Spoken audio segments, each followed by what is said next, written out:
Dünya Su Günü münasibətilə həsr olunmuş tədbirimizi açıq elan edirik. Məqsədimiz şagirdlərə suyun həyat üçün əhəmiyyətini anlatmaq, suyun qorunması və düzgün istifadəsi barədə maarifləndirmək, ekoloji, məsuliyyət və qənaət vərdişlərini formalaşdırmaq. Su günü üçün şagird çıxışlarını dinləyək. Su həyatımızın ayrılmaz hissəsidir. Susuz da insan yaşaya bilər, nə də təbiət.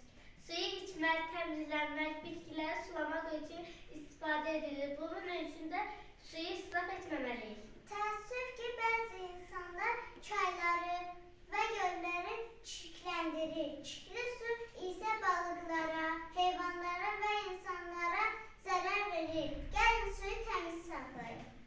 Gəlin hamı suyu qoruyaq, çünki suyu qorumaq həyatı qorumaqdır. Səhnəcik, bir damla su. Mən olmasam həyat olmaz, məni israf etməyin. Mən minlərlə canlıya həyat verirəm. Mən söz verirəm ki, suyu qoruyacağam. Suya qayğı həyata qayğıdır. Su günü üçün maraqlı məlumatları dinləyək. Yer kürəsinin təxminən 70% sudur, amma çox az hissəsi içməli sudur. İnsan bədəninin yarısından çoxu sudan ibarətdir. İnsan susuz cəmi bir neçə gün yaşaya bilər. Sizə belə sualım var, bəs su olmasa nə baş verər? Quraqlıq olar. Yağış, qar və buz Suyun təbii halıdır.